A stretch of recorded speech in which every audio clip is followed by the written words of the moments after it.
So are there any announcements for activities going on or anything? Announcements, I know Kyle can talk about Drive for Vision. Drive for Vision, I think there's plenty of posters to put around, but if you need one, I got extras. Or if you need to send one to somebody, I've got extras. Or if you need to send a lot to a lot of different people, I got lots of extras. So let me know, but looking for players, sponsors, and raffle prizes. 2 months from tomorrow is the day. That's it. Are we limited this year at all in terms of numbers? Not really. I mean, we're limited in the capacity of the course, which historically we bump right up against anyway, but not. We're not limited like last year. Not as much as last year. Okay. The dinner thing is there's an aspect that's still a little bit unknown, but hopefully, you know, I don't really have the answer. It's probably going to land somewhere in between a normal year and last year. It's probably the best guidance I could give you. Last year went real well, so. Yeah. Okay, thank you, Kyle. Any other announcements? Mark? Many, you know, my wife Kathy, she's been organizing this shopping trip, if you will, courtesy shopping for blind and visually impaired folks that need to get groceries from Meijer, go to a doctor's appointment, all sorts of different things. And it's kind of grown into a dialysis project in Rockford. So she's been working with the Rockford Lions person, and a lot of you have volunteered for a lot of these different runs. So she just wanted me to pass along, thank you. It's grown beyond anything she anticipated, and we're still getting more requests from folks that need, again, in this case, it's dialysis for a blind gentleman in Rockford. And because of the proximity, you know, that's easier for the Rockford Club to help service. But as people hear word of mouth about this going on, so a lot of you have volunteered, and so again, just thanks. We're going to keep growing this volunteer base that you know, can help these folks on a demand basis. So that's all.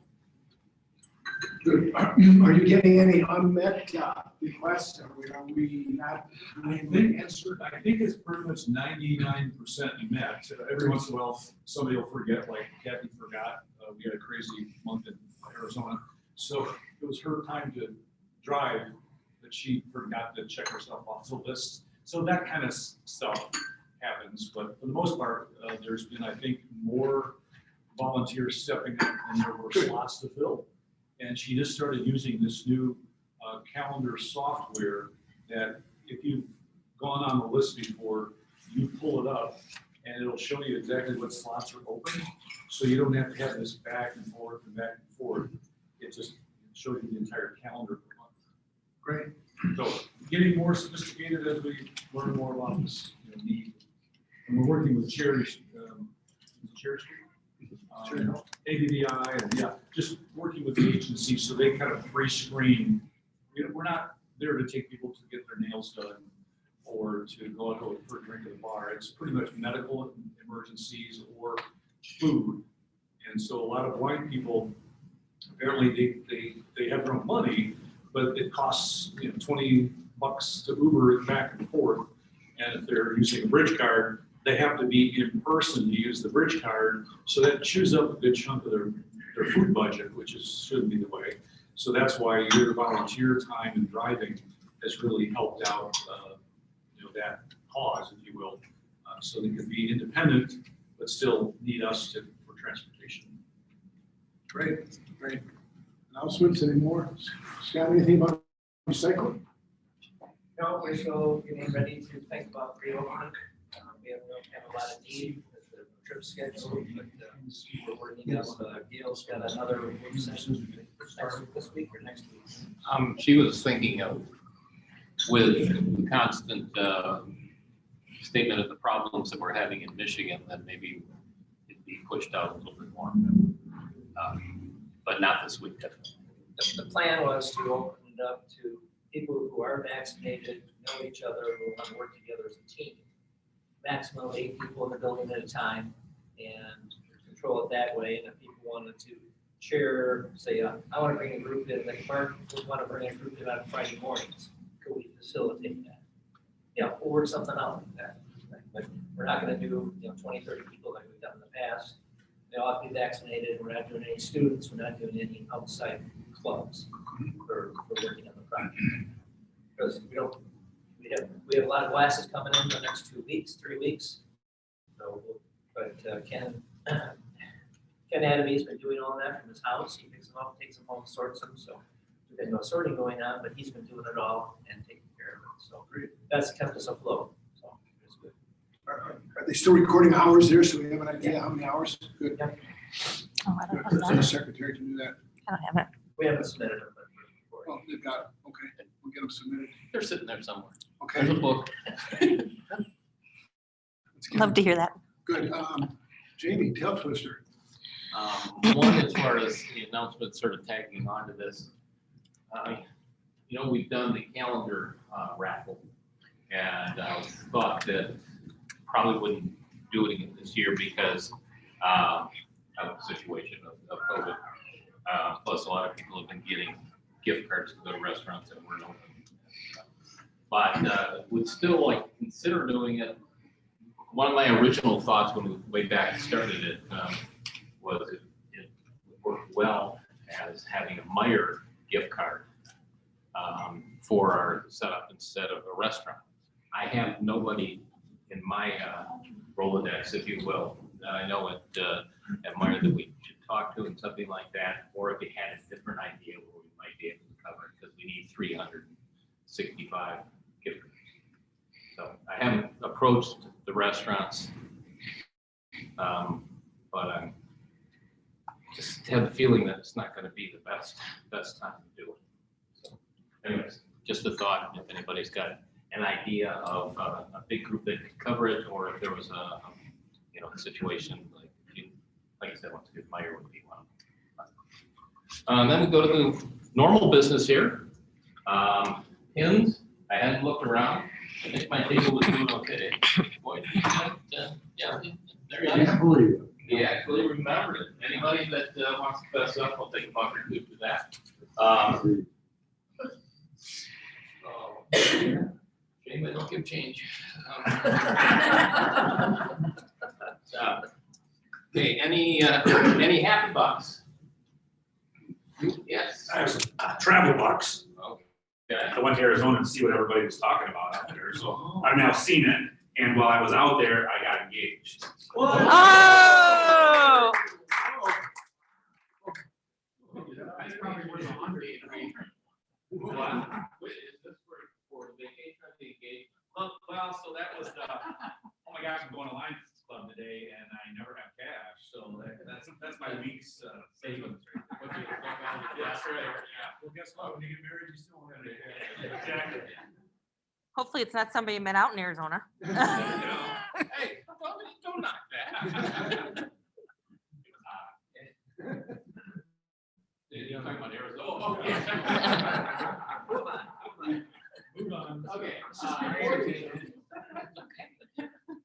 Yes, and vacation donations along Well, with this happy isn't a bucks. vacation. This is, my building will close in about 3 weeks.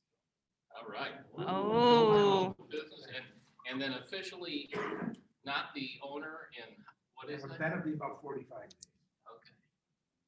And then he'll still be going to work, just won't have any worries. I won't have any. Any other happy bucks? Here's one. Probably along the same line. It's good to have Mark back in one piece. He went through a lot, and we're glad to have him here alive. So, Well, I'm gonna follow, I've got $1 for Happy Buck, because that's all I have left. The hospital bill is 100 grand and counting. really? Wow. Mark, what's going to happen with you? Don't know. So I've been diagnosed with a extremely rare adrenal gland malfunction, and it's 1 in 10 million. And so We're special. worldwide, yeah. You're special. They're still trying to pinpoint the exact, cause and what they're gonna do about it, but I'm not concerned. It's just like needle in a haystack. But the symptoms were god awful, and I hope you guys never have to go through that. But I'm alive. I'm feeling great. Happy Buck was gone last week in Florida, back, got to see my son and his family. That was good. You digging for Yeah, Happy Bucks? I'm digging. Did I guilt you a good one? No, I didn't win that much money off of Mr. Gary this week, so. No. I should be looking for him. He won't be back till next week. He said. Next week. He'll be bringing some money when he comes. Okay, and is then happy 420? I didn't look it up. Okay, 420, 420 friendly. This is the, from what I read, it started as, it's a slang term within the marijuana community as far as imbibing. And part of it was 420 is 4:20 p.m., you know, for long meat. Then it turned into 420 the date. So it's everybody roll one and have a good day. No problem, huh? It's all legal now. There you go. Thank Got a point. you. Okay, raffle, let's have, since Mark is the lucky one, let's have him. Make sure you Okay. First one ends in 9186. My tickets are over here on the table. I'll take them. 9186. Could be. Got it here? I do. I don't. Find out. I got 9146. Yeah. Okay, Boyd. Pick a winner. Can you read it? 9169. It was close. Thank you, Whoa. Thank you, boy. Where's the bag? Over there. Scott's the man. Did you put the white ticket in? Where's the bag? Looks like you guys are. You're not gonna say thank you in a minute. Okay, white one going in. White one going in. Good luck, Scott. Put a little sticky stuff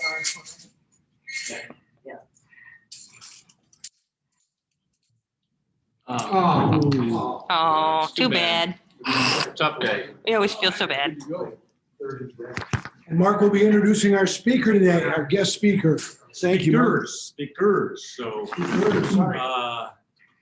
one of the most iconic establishments in Grand Rapids. I can't imagine anyone in the room here has not been to either Cottage Bar or One Trick Pony, at least once this week. But after 40 plus years of ownership, Verhill's, Dan and Lisa have called it quits. They sold their establishment.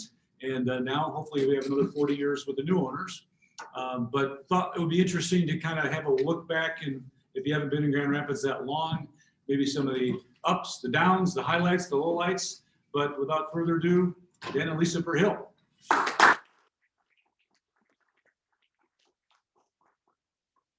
Thank you. My dad was a Lion in Pittsburgh, so I'm from there. And I was actually here speaking to you probably over 8 years ago when I started the Certified Tourism Ambassador Program for Experience Grand Rapids. Bob Snyder brought me. Yeah. So thanks for having us. We're talking about our favorite subjects, Cottage Bar and One Trick Pony. Lisa's going to go through the history, and then I'm going to go into a little bit about the challenges of running a restaurant in COVID times. So I'll let her The history's my thing, right? start out. So in 1927, Earl and Marie Coons opened up a sandwich shop. And that was really in the center of town because Fulton and Division was the center of town. There were a lot of manufacturing, car dealerships, newspapers. It was a really nice gathering space. So they would order like 100 sandwiches at a time. Needless to say, they were very successful. They lived upstairs in the Cottage Bar. If you notice, there's a little window up there. They actually resided there until they became, wealthy enough to actually purchase a home on Fulton Street. And Marie's sister and her kids helped out in the restaurant as well. Second owner was Peter Verano, and Peter had it for only a short time and eventually sold to Dan's dad in 1967. 1967. And so what happened was they owned it for a while, and then the owner of the buildings that they rented from he passed away, and his son, who was an attorney, came to visit them and said, we'll give you first right of refusal, because Cottage Bar is actually in 3 separate buildings. You notice there's 3 doors in the front. And so he gave him first right of refusal, but you also have to purchase the oldest continually occupied commercial building in Grand Rapids, which is now One Trick Pony, next door. Well, they didn't really want to do that, but they ended up doing that. And because the two were right next to each other, there was an alleyway in between them. They are not connected. There was an alleyway. That became the very first public outdoor patio in Grand Rapids.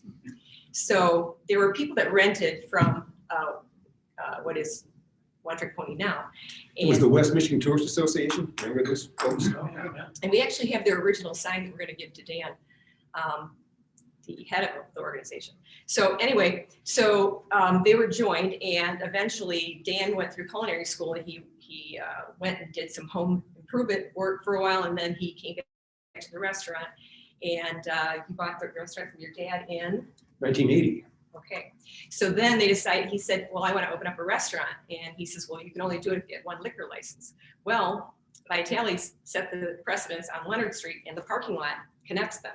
And there's 1 liquor license there. So those two are connected, One Trick Pony and Cottage Bar. So there's 1 liquor license between the two of them. And so when Dan started the restaurant, he brainstormed for about 3 years, and he had a historian look up all the places that had ever rented from One Trick Pony. And then he had a friend of his recreate the signs for each one of those businesses, and you'll see those inside of One Trick Pony. So between the time that Earl and Marie Coons had it and Peter Verano had it, it was Prohibition. And the room that is upstairs, it used to be Earl and Marie Coons' place, became a speakeasy, a juice joint. And it's rumored that Al Capone used to visit, and he'd sit in the booth. As soon as you walk in the front door, the corner booth, seats 5, he used to sit right there. So my own story too, I worked for Wood Radio, and Mike Wallace's first job was at Wood Radio. And he used to call in his reports from the Cottage Bar. It used to be a big newspaper, radio, people hang out. Because the Press and the Herald were right on the corner at that point in time, back in the 50s and 60s. Some of you may remember that. Some of the more famous people that have been through there are Ruth Buzzy and Michael Keaton. And it was funny because when Ruth Buzzy was there, she was actually taking pictures of all of us. So that's kind of funny. And then most recently, Ed Asner. Yeah. Spent some time with him. Dave Brubeck, years. Howie Mandel. I spent a couple hours drinking beer with Howie Mandel back in the late 80s. we still have his name tag.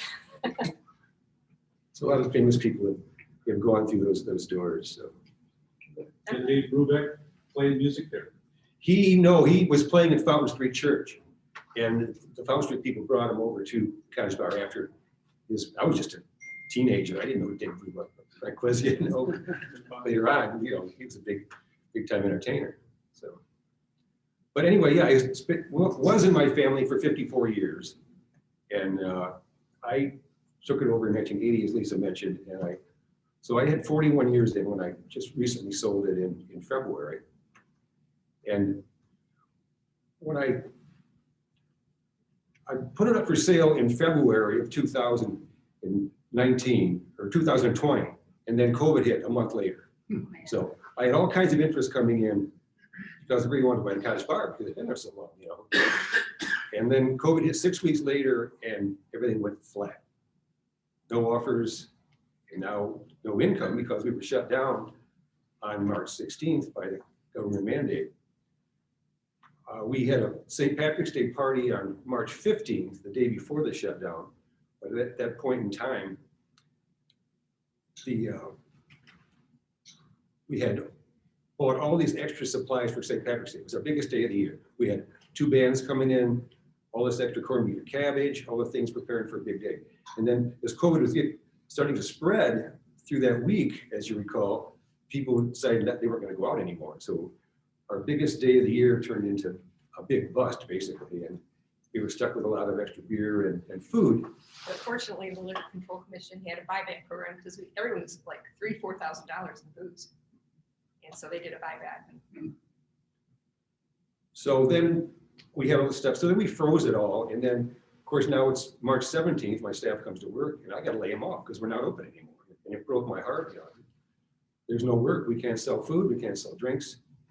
So, I suggested go get on unemployment, and I'll try to give you what I can, and we'll see what happens. A lot of uncertainty at those points in times. We didn't know what we were gonna do next. Then some of the government PPP money came through. We applied for that, and fortunately we qualified for that. Eventually had it turned into a grant, and then we got a few other grants.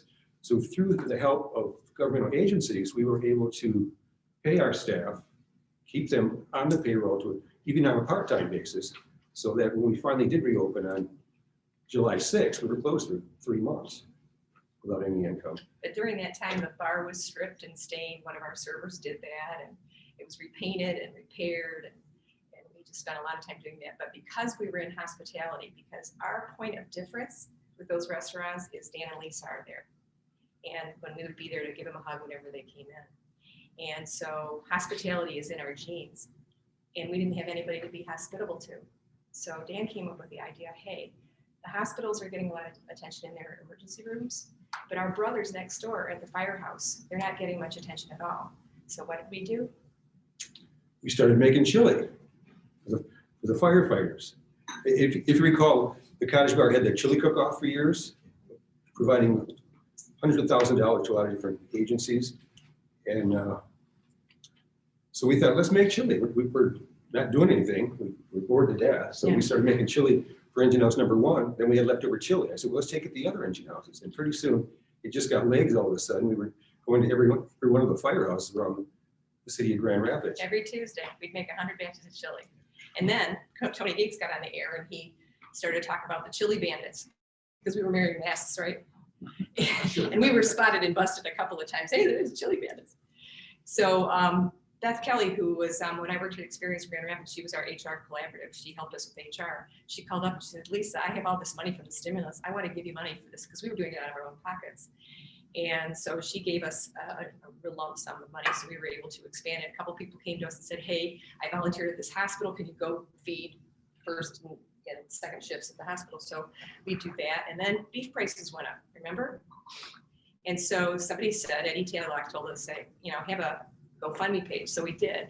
And in 24 hours, we raised $2,500. So then we expanded it to the area hospitals. So we went to every single hospital twice or 3 times throughout the course of all of this. It was like 13 or 14 weeks we were doing it. And the police department. Eventually we were feeding as many people as we could make chili for. So yeah, at a stop sign too, I think I had a police officer behind me. I said, stop, let me get involved. So I fed him at the stoplight. So that kept us busy at that time. But then again, as I mentioned before, we finally reopened on July 6th, right after the 4th holiday. But at that point in time, it was a 50% occupancy. So you can't make money at 50% occupancy, believe me.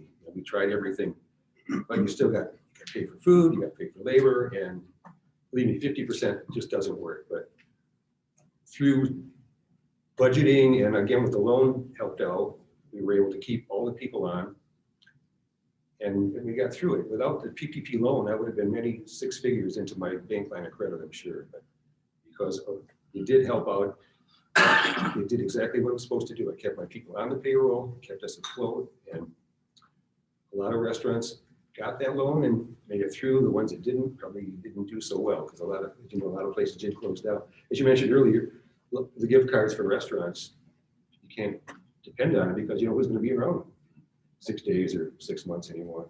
Yeah, because of that second round of the PPP, we were able to bonus out when we sold the restaurants some of our employees who had been with us like 20, 30, 40 years.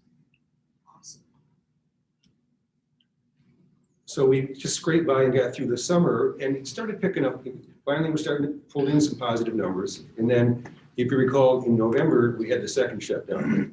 It was outside dining only. Okay, imagine outside dining in Michigan in November. But it became an experience, right? And people are all about experiences.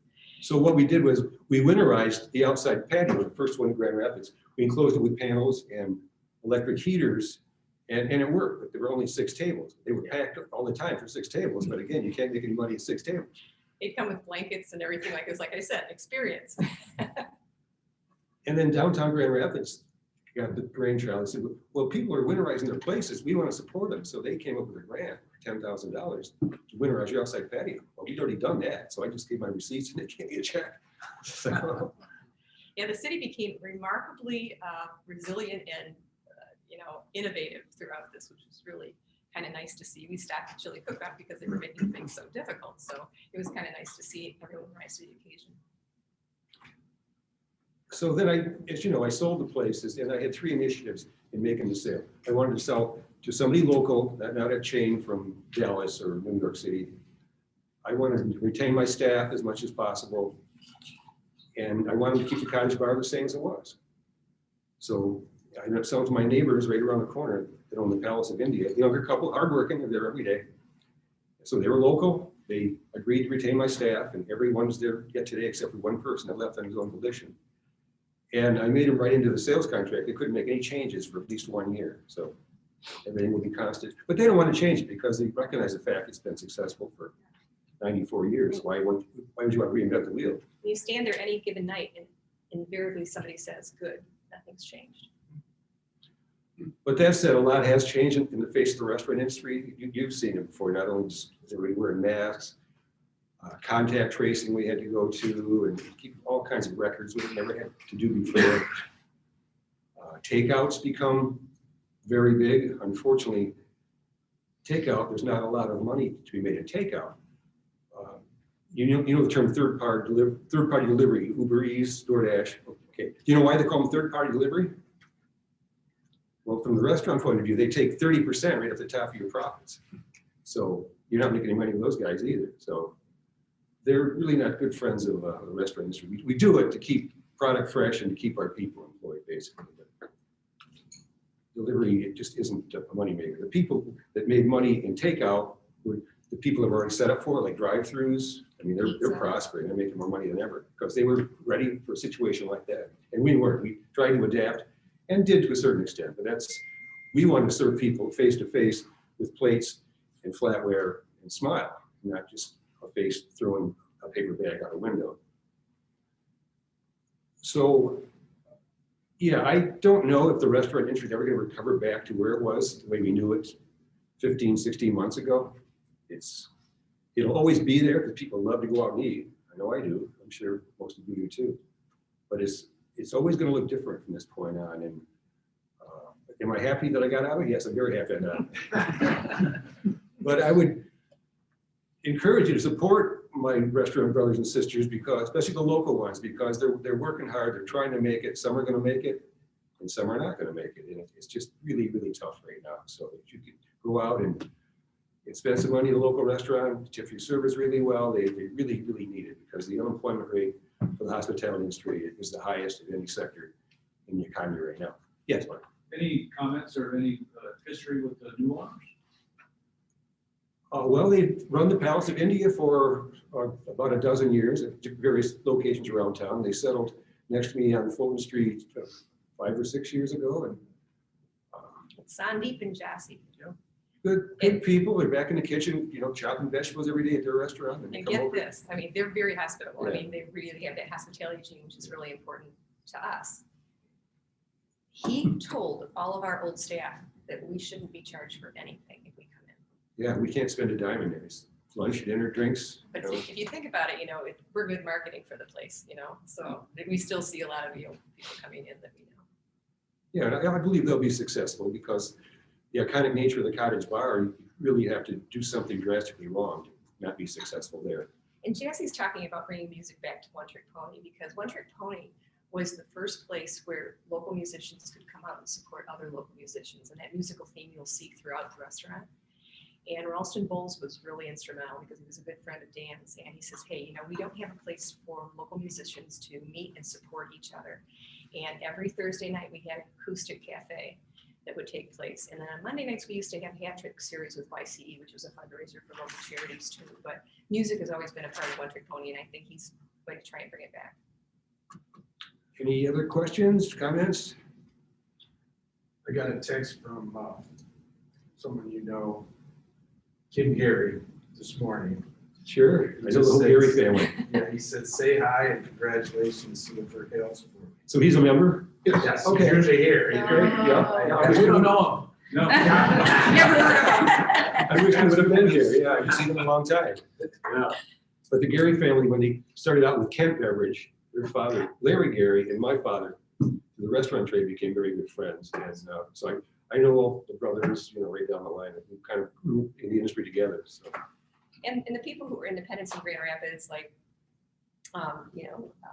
Greg Gilmore and Jeff Lapdell, we're all very close, and we were really helpful to each other throughout this whole pandemic thing. So I hope you keep on supporting the Cottage Bar and Restaurant. Now, Winter County unfortunately is not reopened yet, but the new owners are working on doing that right now. Staffing is really hard to get right now in Minnesota since nobody seems to want to go back to work.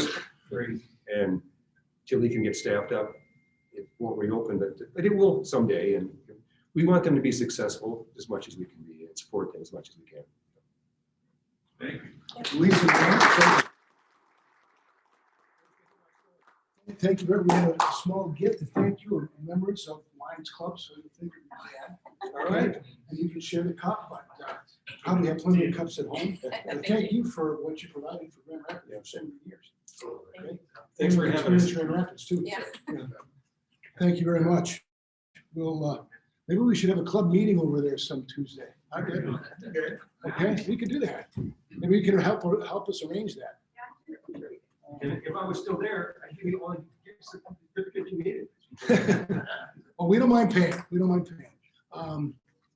Our next meeting is May 4th, Tuesday, 2 weeks from today. And the 18th will be Student Awards Day. And we're trying to have that live, to have 2 students and 1 administrator here in person. So we're trying to still do that live this year. We'll let you know. So we're adjourned. Get your parking tickets. Thank you.